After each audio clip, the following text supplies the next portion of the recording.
just ahead on CTV News.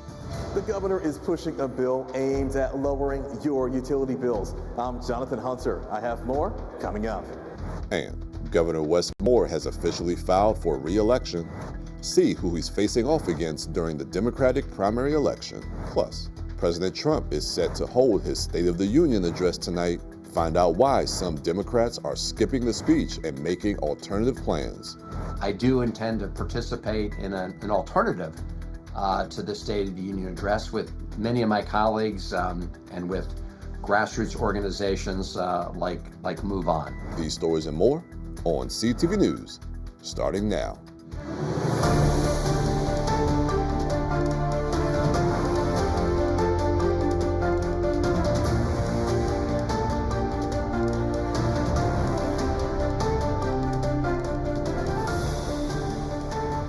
Good evening, it's February 24th. Welcome to CTV News. I'm Brandon Williams. And I'm Michaela Newton. Thanks so much for joining us. Governor Wes Moore is pushing for a bill aimed at lowering energy costs for Marylanders. The Lower Bills and Power Act is geared at providing direct relief for everyone. Our Jonathan Hunter attended a Senate hearing today and has more on the push to get this bill across the finish line. If you live in Maryland, it's no secret. You've probably noticed a major increase in your monthly electric bill. We know the cost of energy is one of the most urgent challenges facing our state and our country. We hear that every day from working families. That's why there's a push to pass Senate Bill 386, also known as the Lower Bills and Local Power Act of 2026. This was a major legislative priority for the governor this session. He wasn't able to make today's hearing in front of the Senate Education, Energy, and Environment Committee, but his chief legislative officer, Jeremy Baker, testified, saying the passage of this bill is crucial. We have spent months talking to hundreds of advocates and industry leaders about this legislation. It is an ongoing process. The legislation has three main priorities. They are to provide direct relief to Marylanders, modernize infrastructure, and promote local energy generation. The bill sets aside $100 million towards rebates for customers, so if passed, you would see a roughly $40 refund. We need to act, and we need to act now. This bill, the Lower Bills and Local Power Act, is the best route in our minds to address Maryland's affordability and reliability issues. Kelly Speaks Bachman, the director of the Maryland Energy Administration, says the legislation is also aimed at holding utility companies accountable. Currently, utility companies can charge ratepayers for simply being a part of PJM interconnection. The bill eliminates this practice. This action removes an unnecessary expense and will save Maryland families tens of millions of dollars annually. Several Republicans oppose the bill, arguing it's misleading and doesn't actually provide direct relief for the customer. In Annapolis, I'm Jonathan Hunter for CTV News. All right, thank you, Jonathan, for that story. The bill is currently in the Senate Education and Energy Environment Committee. Meanwhile, the County Council called for an investigation into utility companies and their rate increases today. Council members introduced a resolution that would request the Maryland Office of People's Counsel to look into rate increases affecting Prince George's County. Statewide lawmakers in Annapolis have been focusing on passing legislation that would make energy bills more affordable. But today, County Council member Edward Burrows says this resolution would provide more transparency for residents. Every council member is working to provide relief to their resident without a doubt. I am blessed to represent National Harbor, which has the MGM in it. And by state law, the MGM must provide a certain amount of revenue for the local impact area to support causes and services. And so that's the difference. But I know every council member is working with the nonprofit community, working with the faith-based community, doing everything that they can to address this issue. And Burrows also says the move would bring greater accountability for families across the county. Meanwhile, after the meeting, Council member Burrows launched Phase 2 of his District 8 Senior Support Fund to help seniors pay their electric bills. The fund first launched July of last year and has helped more than 2,000 District 8 seniors with property tax relief, utility assistance, rent and mortgage support, and lawn care.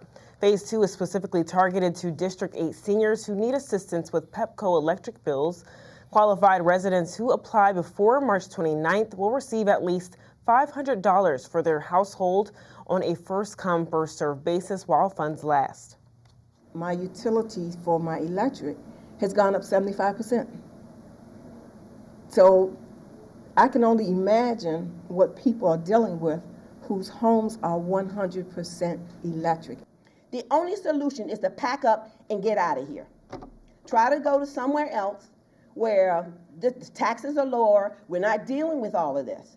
And who wants to do that? Most of them have families here, but you gotta live. And eligible residents should receive their funds by May 1st. Maryland's top House leaders met to discuss the bills they are looking to push through the General Assembly. During a press conference, House Speaker Jocelyn Pena-Melnick says in this session, the House is focused on passing bills that are focused on affordability, accountability, and opportunity. Along those lines is House Bill 372, which would ensure that pregnant women will have the same right to examination and stabilization in emergency situations. Meantime, as the clock appears to be running to redraw Maryland's congressional maps, the House Speaker says anything is possible until sine die. The Senate President and I have spoken several times regarding this. I respect his views and he respects mine. The House believes strongly that we must meet the moment, that we cannot stay quiet, that we're losing our freedom, that we are losing our civil rights, that people are being racially profiled, that people are losing their lives, that there is actually no respect for all three branches of government. When asked about her attendance at tonight's State of the Union address, Pena-Melnick said, quote, "We need to be in those spaces and I'm going to go and listen." The House Speaker will be a guest of Congresswoman Sarah Elfreth. Meanwhile, Governor Wes Moore made it official, filing for re-election. Moore, along with Lieutenant Governor Aruna Miller, filled out their candidacy paperwork at State Elections Office in Annapolis yesterday. The incumbent will face off against Eric Felber, a physician from Montgomery County, in the Democratic primary this June. There are several Republicans looking to seek the state's top job, including Dan Cox, Ed Hale Sr. The deadline to file is tonight at 9 o'clock. And all eyes will be on President Donald Trump tonight as he delivers his first State of the Union address of his second term. Trump will present his plan and tout his accomplishments in front of a joint session of Congress tonight. His speech, which is a constitutional mandate, comes days after the Supreme Court ruled that the president does not have the authority to unilaterally impose sweeping tariffs under an emergency powers law. The president is expected to highlight gains in economy and his administration's crackdown on immigration since taking office. The State of the Union address is scheduled to begin at 9 p.m. Meanwhile, President Donald Trump delivers his first State of the Union. Some Democrats are skipping the speech altogether. Instead of attending the State of the Union, Senator Chris Van Hollen plans to speak at the People's State of the Union rally happening on the National Mall. He will be joined by other lawmakers and Americans who say they've been harmed by the Trump administration's agenda. Organizers say the rally is meant to counter what they view as threats to democratic norms. We're facing an absolutely lawless president, one who has no respect for the Constitution, one who's working to undermine our democracy. And I believe that we should not normalize this moment. And it's my view that simply attending the State of the Union address, where I would be a potted plant and really be used as an instrument by the president while he engages in lawless activity. For myself, that would have been a mistake. We can have no more business as usual. And the People's State of the Union rally begins at 8 p.m. on the National Mall. Meanwhile, some news from the ice. The U.S. women's hockey team has politely declined an invitation from President Trump to attend the State of the Union address. According to a spokesperson, the athletes were grateful for the invite, but scheduled commitments hindered their ability to attend. It's also worth noting the men's USA hockey team received an invitation from Trump Sunday night on a call, but it's unclear if they will attend. Both USA men and women hockey teams beat Canada for the gold medal in this year's Olympic hockey finals. More sports news. Seat Pleasant native and Houston Rockets star Kevin Durant says he wants to play in the 2028 Olympics. KD has told USA Basketball Managing Director Grant Hill that he wants to be considered for the U.S. men's basketball team when the time comes, but he wants to earn it. Durant has played in the last 4 Olympics, becoming USA men's basketball's career scoring leader. Back in the 2024 Paris Games, Durant became the first American player to win 4 Olympic gold medals in men's basketball. You're watching CTV News. I'm Brandon Williams. And I'm Michaela Newton. Still to come. A brutal house fire displaced from across Prince George's County came together today to tackle public safety challenges. I'm Anaya Falcon. Coming up, I'll share what they were discussing and how it will impact our community. The drug scene in Maryland is changing. Fentanyl and xylazine are being added to street drugs, and you may not even know it. Xylazine is not even intended for humans, and fentanyl is an opioid 50 times stronger than heroin and contributed to over 80% of overdose deaths in our state. Anyone who uses drugs, even occasionally, is at risk of overdose. To learn more, visit stopoverdose.maryland.gov or call or text 988. Welcome back. A brutal house fire has displaced a Bowie family this past weekend. On your screen is a picture of firefighters working to put out the fire around 11 p.m. Saturday night. Flames can be seen coming out of the windows and roof of the home. The house is located at the 8300 block of Zug Road. No injuries have been reported. 1 adult and 2 children have unfortunately been misplaced. And an Oxon Hill man has been charged with murder in a D.C. stabbing case. 50-year-old Sean Conway was charged with second-degree murder while armed in the death of Jermaine Foster. According to court documents, the incident happened on September 13th in Northwest. Officers found Foster laying on the sidewalk unconscious and unresponsive. Based on multiple witnesses, posts on social media, and surveillance video footage, Conway was identified as the one stabbing Foster several times before he died. Law enforcement leaders from across the region met today in Upper Marlboro to talk strategy, safety, and collaboration. CTV's Anaya Falcon shares how the resources discussed will impact the community. I'm standing outside of the meeting where law enforcement leaders from across Prince George's County came together today to tackle public safety challenges. Local, state, and federal law enforcement leaders gathered at the Prince George's Sheriff's Office today, a gathering for a Prince George's County Police Chiefs Association meeting that brought new information, trends, and resources to the table. Officials say this monthly meeting gives them an opportunity to discuss how to tackle public safety challenges. Our number one challenge is recruiting. So we're always looking to hire people. Crime right now, we are doing a lot better than we have been in the last 2 or 3 years as a whole in Prince George's County and in the state of Maryland. And at this meeting, there were discussions and demonstrations of technology like this spot trailer that will be set up for first responders to get access to cellular data and Wi-Fi during emergencies. Opportunities to bridge the gap between law enforcement and the community were also discussed, like the potential upcoming partnership between the Prince George's County Police Chiefs Association and the Cal Ripken Stadium, aiming to prevent crime and strengthen the relationship between youth and law enforcement. All in all, officials say this meeting is beneficial in more ways than one. The residents of Prince George's County, should feel confident in knowing that our law enforcement agencies work collectively together, no matter the badge or jurisdiction. We're all here for all residents here in Prince George's County.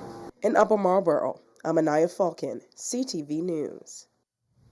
And the Prince George's County Police Chiefs Association is still in talks with the Cal Ripken Stadium about their Badges for Baseball program, an opportunity that would be free for Prince George's County youth and involve county officers as mentors. The Maryland State Board of Education held a meeting today to discuss an array of topics and to put new legislation to a vote. The meeting is still in session, but one of the focal points in today's agenda was the Maryland teacher workforce, which included details about the landscape, supply, and demand. As of October 2025, there were over 64,000 teachers in Maryland public schools. Over 9,000 of them are in Prince George's County. While Maryland has seen improvements and increases in some areas, Board President Dr. Joshua L. Michael shares that the pipeline for teachers still needs to be addressed. The one thing that sticks out here is that our teacher pipelines are continuing to drop. And when we look at the policy levers that we pulled in the blueprint, we raise standards time and time again without significant investments in our teacher pipelines.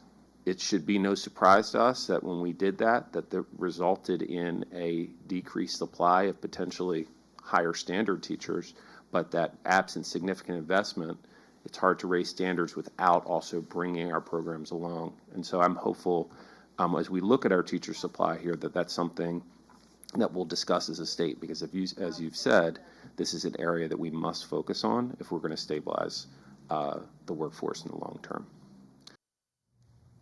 And as of October 2025, Maryland has over 3,000 national board certified teachers, a 39% increase from October 2024 to 2025. A long debated bill in the General Assembly will be soon coming back into light. It's the Alcoholic Beverages and Modernization Act, which will add beer and wine to grocery stores throughout the state. This time, lawmakers have added new restrictions, including banning self-checkout delivery options and prohibiting sales on Sundays. It also includes more security presence, and stores will need to be at least 300 feet away from schools or places of worship. The bill will go back up for debate in the House next Wednesday. All right, buckle up. Experts say local and national gasoline prices have gone up and could possibly go up even higher. According to a gasoline market tracking firm, gas prices are up nearly 9 cents. Oil experts say prices are expected to increase as much as 30 cents a gallon in the coming months. The higher prices are being caused by a combination of annual season trends and increased military tensions between the U.S. and Iran. Nationally, unleaded regular gas prices are about 22 cents a gallon less expensive than they were a year ago. And Prince George's County housing market sees a slowdown in January, but still shows good signs of a growing market. According to the county's Realtors Association, home sales dropped 30.2% in total homes sold, but had a 4.5% month-over-month gain.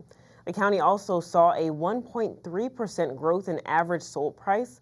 The association also reports a 41% increase in active listings, showing great inventory growth within the county.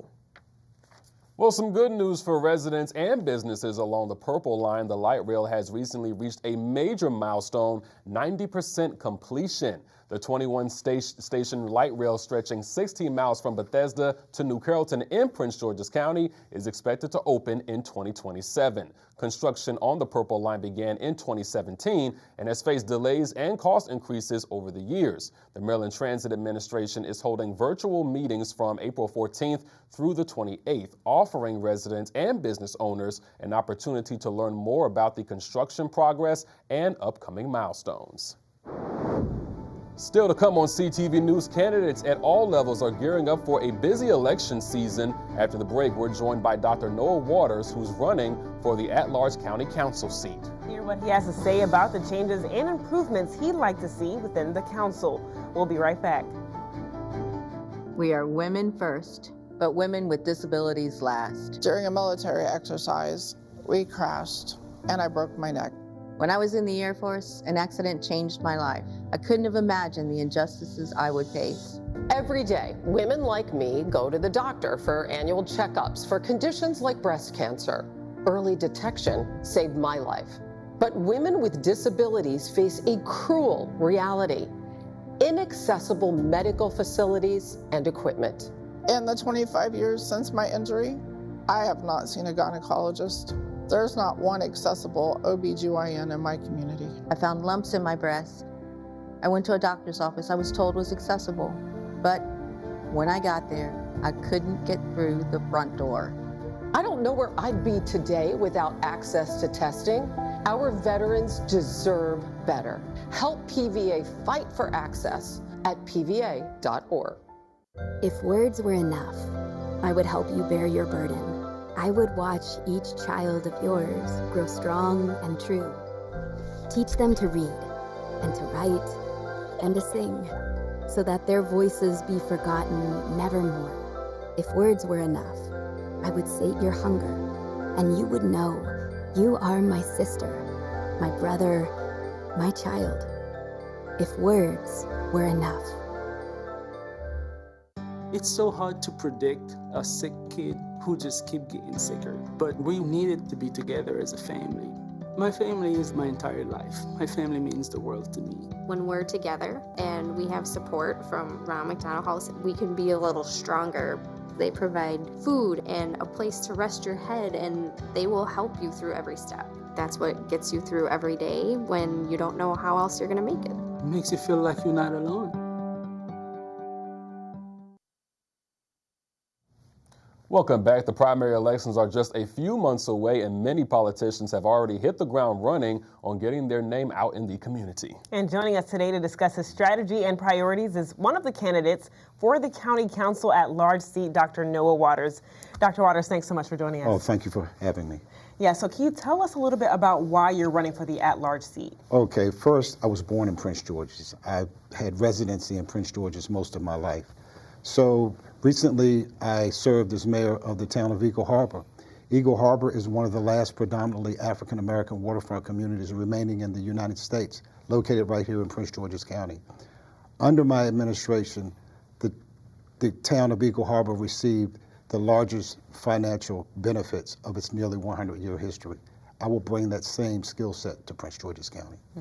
One of your big talking points, of course, this year is the budget, something that a lot of people have been talking about. How do you plan, what are your plans to bring solutions to that and to improve it for Prince George's County residents? One solution we have, I tell people if we advertise Prince George's County, they will come tomorrow. A lot of people don't know about, there's a resolution passed March 25th of 2025 by the County Council, Resolution CR 038-2025.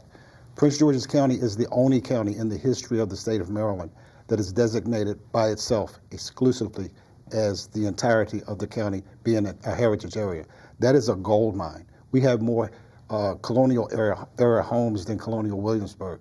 We have the first space flight center, NASA's first space flight center. We have the oldest airport in the world. We have history that will make everyone proud, whether you're white, black, Native American, Asian, whatever it is, the history is here, the jobs come with that. And the state of Maryland brings about $2.4 billion a year in heritage tourism. About 40,000 jobs are attached to that. Prince George's County right now, using just a sliver of its size, is bringing about 36 million, about over 500 jobs. If we expand that, that will dramatically bring revenue. And it's much faster than other sources such as data centers, yes. And on that topic of data centers, it's a huge topic in the county right now. Some people love it, some people don't. So where exactly do you stand on that issue? So I am opposed to hyperscale data centers in Prince George's County. For example, for a town such as Eagle Harbor, which is the Prince George's County's gateway to the eastern shore of Maryland, unfortunately has an infamy of slaves being transported to that area.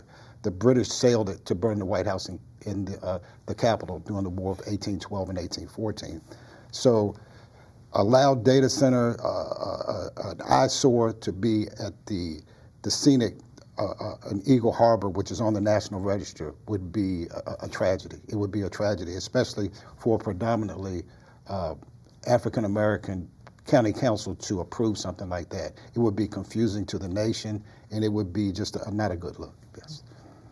What is your stance on, or how do you plan to improve the responsiveness and infrastructure service that directly affects residents? So money, we need revenue. So what has happened, people need to know, I'm a public finance candidate, so I do not take money from developers and PACs. So the practice has been to take the money from developers, and you see agendas that are against the will of the people. You see people, as far as the data center fight, people standing in the rain, hundreds of people standing in the rain, thousands of people signing petitions, and people banging on tables saying, let us speak about no to data centers. But you still have a county council that's constantly bringing forth data center legislation, because that is driven by developers. Developers are, because of the money, the donations, developers are assigning the agenda as opposed to the will of the people. I believe it's to listen to the will of the people. It pays, yes. And I want to know, as a retired county police officer, what is your, direction towards public safety? Where do you stand on it, and what do you think that you're going to do if you were elected into the seat? Oh, love it, love it. So, I have a PhD, studied a lot, was able to do research, was a school resource officer in the public schools. So I understand. I wrote a book about and did research about provocations to violence and what behaviors that lead to violence overall. So there's a great opportunity as opposed to arrests, incarcerations, and stigmatizing a child or whatever. If we teach legal behavior, if we reward, eventually achieve scholarships for behavior in schools. I would promote scholarship for behavior. I would talk about rewarding children for good behavior. That will help to change the paradigm and reduce the pipeline to prison. The state of Maryland spends about $3 billion, I understand, to incarcerate. The system is broken nationwide. The thing of waiting for something to happen and then to say you're going to fix it, that's nonsensical. We have to use the innocence of children. It says in the Bible, train up a child. We can use that. We can use that innocence and reward children for the behaviors we want of them. And it works. I've done it. I've mentored hundreds of students, and it works. In my school, when I was the school resource officer, the fights went away, and before I left, I had no reported fights in a high school. So, all right, thank you so much, okay. Dr. Waters. I appreciate Thank you. Thank you, Dr. All right, stay tuned to CTV News as we continue to bring you exclusive one-on-one coverage from these candidates, and we'll be right back.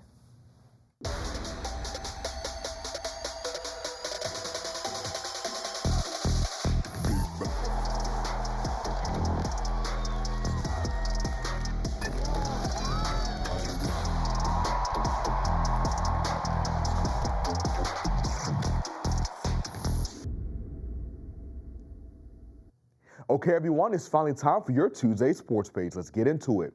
And the day is finally here. Bowie State basketball fans, the CIAA tournament begins today, and the men's basketball squad will take the court tonight and begin their quest to capture the CIAA championship. Head coach Dale Brooks and company will face off against Livingstone College for their first opponent of the tournament.